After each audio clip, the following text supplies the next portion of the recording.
जय भारत। पार्ट 2 में तमारुं स्वागत है। पार्ट 1 नो जे विडियो है एनी लिंक जे है डिस्क्रिप्शन में मूकेली है, तमे जोई लेजो।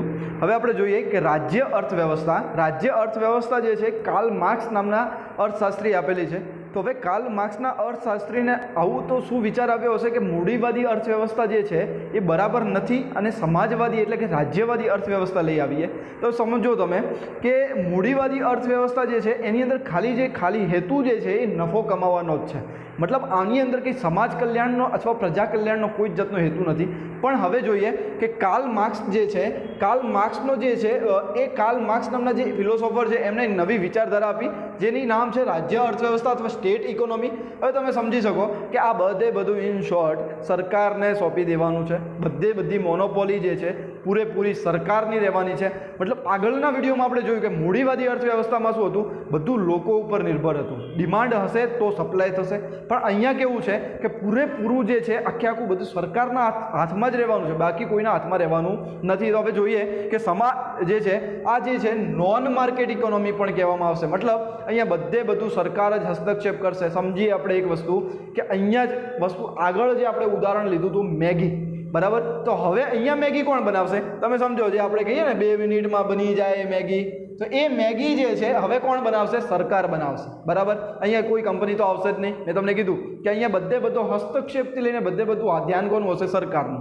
तो हवे अहींया जे मैगी बनावशे ए सरकार बनावशे। हवे तमने एम खबर पड़ी कि साहेब आ मैगी जे बनाई है सरकारे बहु जोरदार चाले छे, बराबर। हवे तमे जशो दौड़ीने कि भाई साहेब मारे मैगी बनावी छे, आ मैगी हवे हूँ आ पेला सरकार 12 रुपयामां आपे छे, हूँ 10 रुपयामां आपीश, पण एनुं लाइसेंस लेवुं पड़े ने। ए आपे कोण? सरकार। तो हवे सरकार तमने लाइसेंस ज आपशे नहीं। खास करीने तमे अने कदाच आपे बी तो पण बहु ज जातनी प्रोसेस होय, लाइसेंस आ ते मतलब एटલું डिफिकल्ट होय कि तमे जाओ ज नहीं अंदर। एना माटे ज कहेवाय छे। अने आनो जे खास करीने याद राखजो कि आनो जे हेतु हशे ने समाज कल्याणनो हशे। मतलब प्रजानी कल्याण करवानो हेतु हशे। अने आगळवाळामां हेतु हतो ए नफो कमाવાનો हतो। आगळवाळामां सरकारी हस्तक्षेप हतो, अहींया सरकारनो हस्तक्षेप रहेशे। हवे समजो नॉन मार्केट इकोनॉमी मतलब कोई जातनुं मार्केट तो छे ज नहीं, पूरेपूरुं जे छे बधुं सरकार छे।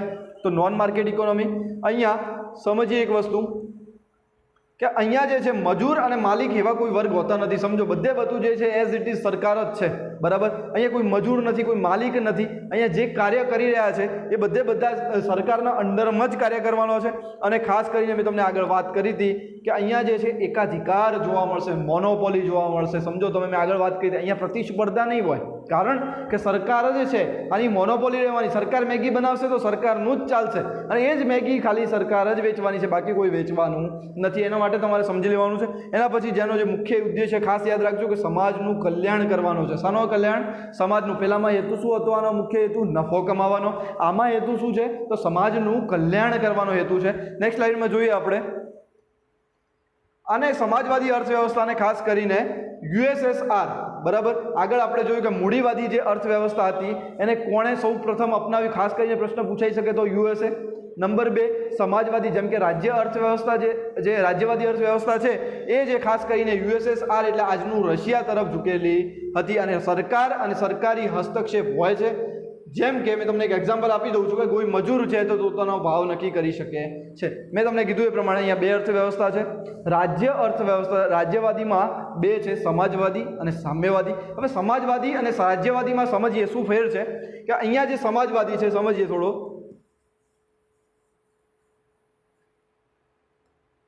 अहींया समाजवादी है और अहींया राज्यवादी है, साम्यवादी।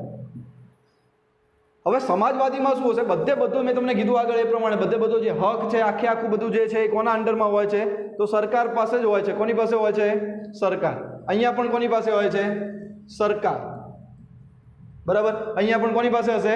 सरकार। तो हवे तमे समजीए कि साहेब समाजवादी तो तमे मूक्युं, बराबर, अने साम्यवादी पण मूक्युं छे। एमां फेर शुं? हवे एमां फेर एटलो ज छे कि आ जे छे आखे आखुं जे समाजवाद छे ए समाजवादनी अंदर सौथी वधारे जे झुकेલું છે એ રશિયા તરફ હતું અને સામ્યવાદી જે છે ને એકદમ કટ્ટરપંથી હોય, मतलब एकदम केंद्रीयकृत लाइक चीन, बराबर। जे साम्यवादी देश कहेवाय ने, साम्यवादी आखी अर्थव्यवस्था कोनी पासे छे? तो चीन पासे हती, बराबर। हवे आ जे छे 1985 પછી पाछું मिश्र अर्थव्यवस्था स्वीकारे छे। आना પછી આપણે જોઈએ છીએ। तो हवे समझीए कि पूरेपूरुं सरकारना नियंत्रण पण छे। मैं तमने आगळ बताव्युं કે આ જે છે કોઈ મજૂરવાળો આ ટોપિક તમને આગળ કરી લખેલો છે પીપીટીમાં, તો આ શું કહેવા માગે છે તો સમજીએ કે આ જે સમાજવાદી છે ને એટલું જ કટ્ટર નથી જેટલું સામ્યવાદી છે. મતલબ તમે સરકાર છે, સરકારને મેગી બનાવવા માટે મજૂરની જરૂર પડી, તો એ મજૂર જે છે ધારો કે એમ કહે કે સાહેબ હું 5 રૂપિયા જ લઈશ, આખું મજૂરનું યુનિયન કહે કે હું 5 રૂપિયા જ લઈશ, તો સરકાર કદાચ એમ કહે કે ઓકે 5 રૂપિયા આપીશું. પણ સામ્યવાદી અર્થવ્યવસ્થામાં કેવું છે કે આમાં કોઈ જ જાતના હેડ નીકળીએ, બરાબર, તો એમ કેવું એકદમ કોઈ જ જાતનું પેલું નહીં કે કોઈ રૂપિયા નક્કી કરે નહીં, એકદમ કટ્ટરપંથ મતલબ કેન્દ્રીયકૃત, બરાબર. તો પ્રશ્ન એવી રીતે પૂછાઈ શકે કે સામ્યવાદી અર્થવ્યવસ્થા જે છે એ કેન્દ્રીયકૃત છે, એ સાચું કે ખોટું? તો સાચું. એકદમ અતિશય મતલબ આ પણ કેન્દ્રીયકૃત છે પણ આ અતિશય કટ્ટર ફોર્મમાં આવેલું છે. તો આ બે વસ્તુમાં એટલો ફરક છે. રાજ્ય અર્થવ્યવસ્થાની અંદર બે છે, સમાજવાદી અને સામ્યવાદી. ખાસ કરીને તમારે ધ્યાન રાખવાનું છે. અને આનો હેતુ જે તમને કીધું છે એની અંદર કોઈ સ્પર્ધા હોતી નથી. સીધી વાત છે કે સરકાર મેગી બનાવશે તો કોઈ જાતની સ્પર્ધા હશે નહીં. એના પછી સામ્યવાદી અર્થવ્યવસ્થા સમાજવાદીનો જ ભાગ કહી શકાય, પરંતુ આમાં સરકાર જ અને બીજું કોઈ નહીં, તેનું પણ પૂરું કેન્દ્રીયકરણ કરવું તે દર્શાવે છે. આની અંદર સૌ પ્રથમ કોણ છે? ચીન છે. મતલબ સામ્યવાદી અર્થવ્યવસ્થાની અંદર ચીન આવશે, મૂડીવાદી અર્થવ્યવસ્થાની અંદર જો આવે તો તમારે યુએસએ આવશે, અને સમાજવાદી અર્થવ્યવસ્થાની અંદર આવે તો જૂનું યુએસએસઆર અને આજનું 1991ના વિભાજન થયેલું રશિયા, બરાબર. નેક્સ્ટ સ્લાઇડમાં જોઈએ આપણે. હા, એડમ સ્મિથની મૂડીવાદી અર્થવ્યવસ્થા અને કાર્લ માર્ક્સની રાજ્ય અર્થવ્યવસ્થા એટલે સમાજવાદી અર્થવ્યવસ્થા બંને 1929ની મહામંદીની સામે ઝૂકી ગઈ. સમજીએ કે સાહેબ આ શું થઈ રહ્યું છે, આ શું લખ્યું છે તમે સમજીએ કે 1929માં એક મહામંદી આવી હતી, બરાબર. એ ટાઈમની અંદર અમેરિકા જે છે એ મૂડીવાદી અર્થવ્યવસ્થા તરફ ઝૂકેલું હતું, રશિયા જે છે એ સમાજવાદી અર્થવ્યવસ્થા તરફ ઝૂકેલું હતું. પણ આ 1929ની મહામંદીએ આ બંનેને ચૂકાવી નાખી, બરાબર. અને એક એવું પૂરું કરી બતાવ્યું કે એક ત્રીજી અર્થવ્યવસ્થાની જરૂર છે, અને અહીંયા ત્રીજી અર્થવ્યવસ્થાનો ઉદ્ભવ થશે. કારણ છે કે એટલું આ 1929ની મહામંદી એટલી ભયંકર હતી કે અહીં બે સામે ટકી શકી નહીં, બરાબર. ધ્યાન જોઈએ, એક મોટો બીજો નજરિયો છે અથવા જન્મ લીધો કે મશહૂર એક કિતાબ હતી જેનું નામ છે, ખાસ કરીને યાદ રાખશું આપણે કે જે કિતાબની અંદર એક બુક છે, એ બુકની અંદર આપણે એક પબ્લિશ થયેલી થિયરી છે, the general theory of employment interest or money 1936. ખાસ કરીને યાદ રાખશું, the general theory of employment interest and money 1936 એક આ થિયરી છે. એ થિયરીની અંદર એક પબ્લિશ થઈ જે ત્રીજી અર્થવ્યવસ્થા તરીકે ઓળખાય, જેનું નામ છે મિશ્ર અર્થવ્યવસ્થા અથવા મિક્સ્ડ અર્થવ્યવસ્થા, બરાબર. આનો પૂરેપૂરો શ્રેય કોને જશે જોઈએ છીએ? આ જે છે એ અર્થશાસ્ત્રી અને કેમ્બ્રિજ યુનિવર્સિટીના પ્રોફેસર છે જ્હોન મેનાર્ડ કેન્સ દ્વારા આ થિયરી અથવા બુક આપવામાં આવી છે, અને આ જ રીતે મિશ્રિત અર્થવ્યવસ્થાનો જન્મ અહીં થાય છે. સમજીએ, એટલું ડિટેલમાં તમે સમજી રહ્યા છો કે કઈ રીતે મિશ્રિત અર્થવ્યવસ્થાનો ઉદ્ભવ થયો, ત્યાં પણ તમે સમજી ગયા છો, બરાબર. અને હવે આ મિશ્રિત અર્થવ્યવસ્થા શું છે એ તમે સમજી લઈએ. મિશ્રિત અર્થવ્યવસ્થા ભારત અને વૈશ્વિક સંદર્ભના નીચે પ્રમાણે જોઈએ તો ભારત અને વિશ્વ, હવે સમજીએ કે આ બંનેના વૈશ્વિક સંદર્ભમાં છે શું કે મિશ્રિત અર્થવ્યવસ્થા. આપણે ભારતની જ વાત કરીએ તો ભારતની અંદર 1947ની અંદર આપણો દેશ આઝાદ થયો, જે બધા જાણે છે, બરાબર. 1947માં આઝાદ થયો તો પહેલી આપણી ઔદ્યોગિક નીતિ જે છે એ 1948ની અંદર આવી, અને એ ટાઈમમાં ઉદ્યોગ મંત્રી હોય છે શ્યામા પ્રસાદ. એ જ શ્યામા પ્રસાદ જેને બીજેપીના સંસ્થાપક તરીકે ઓળખવામાં આવે છે, એ ઉદ્યોગ મંત્રી હતા. તો એમણે શું કર્યું કે આમને તરફથી જે અર્થવ્યવસ્થા હતી એ કઈ સ્વીકારવામાં આવી? તો મિશ્રિત અર્થવ્યવસ્થા. આપણા ઇન્ડિયાની અંદર સૌ પ્રથમ મિશ્રિત જ અર્થવ્યવસ્થા સ્વીકાર કરવામાં આવી હતી. અને જે બીજું વિશ્વયુદ્ધ થયું, આપણે આગળ તમને સ્લાઇડમાં જોશું, બીજું વિશ્વયુદ્ધ થયું એના પછી મિશ્ર અર્થવ્યવસ્થા સ્વીકારનાર દેશ પહેલો કયો છે? તો ભારત છે. એ આપણે આગળ જોશું. હવે જોઈએ કે 1948માં જે આપણે પહેલી મિશ્ર અર્થવ્યવસ્થા સ્વીકારી અને ત્યાંથી લઈને 1991 સુધી, ક્યાં સુધી? 1991 સુધી આપણી મિશ્ર અર્થવ્યવસ્થા તો આજે પણ છે, પણ એ મિશ્ર અર્થવ્યવસ્થા 1991 વાળી જે છે એ અહીંયાથી ચેન્જ થોડી થશે. પણ અહીંયા જે છે ખાસ કરીને આ 1948માં મિશ્રિત અર્થવ્યવસ્થા જે છે એ સમાજવાદી તરફ ઝૂકેલી હતી. કઈ તરફ?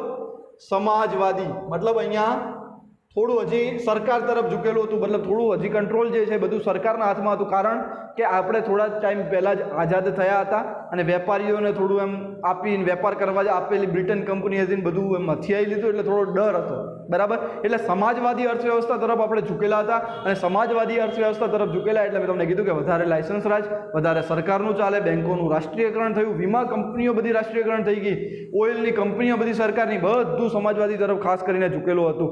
હવે એ જ 1991ની અંદર ચેન્જ થાય છે અને 1991ની અંદર 3 સુધારા થાય છે LPG નામના, મતલબ સુધારો એક જ છે પણ 3 નામ રીતે છે: લિબરલાઇઝેશન, પ્રાઇવેટાઇઝેશન અને ગ્લોબલાઇઝેશન. હવે સમજીએ એની અંદર કે આ જે છે એ સમાજવાદી તરફ ઝૂકેલી હતી, લાયસન્સ રાજ તરફ ઝૂકેલી હતી, પણ 1991થી લઈ અને આજે હું શૂટ કરી રહ્યો છું 2021ના મે મહિનામાં, તો એ મે મહિના સુધી આજે પણ મિશ્રિત અર્થવ્યવસ્થા છે, પણ એ જ ભારતની મિશ્રિત અર્થવ્યવસ્થા મૂડીવાદી અર્થવ્યવસ્થા તરફ ઝૂકેલી છે. મતલબ હવે જે છે 1991 પછી થોડું ડિમાન્ડ અને સપ્લાયના બેઝ ઉપર અને થોડું લોકોના હાથમાં પૂરેપૂરું આપી દેવામાં આવ્યું છે. મતલબ પૂરેપૂરું નહીં, ઇન શોર્ટ, જેમ કે આપણે જોઈએ કે આપણે કોઈ હથિયાર બનાવવા હોય તો કોઈ કંપની ડાયરેક્ટ લઈને હથિયાર બનાવી ના શકે, કોઈ રેલવે આપણી બીજી કોઈ કંપની ચલાવતી નથી. એટલે આ વસ્તુ સમજી શકાય કે હવે જે છે 1991 પછી આપણે જોઈએ તો આ 2021 સુધી શું કઈ રીતે ચાલે છે, તો મૂડીવાદી અર્થવ્યવસ્થા તરફ ઝૂકેલી હતી અને 1948થી લઈને પહેલા ઉદ્યોગ નીતિથી લઈને 1991 સુધી સમાજવાદી અર્થવ્યવસ્થા તરફ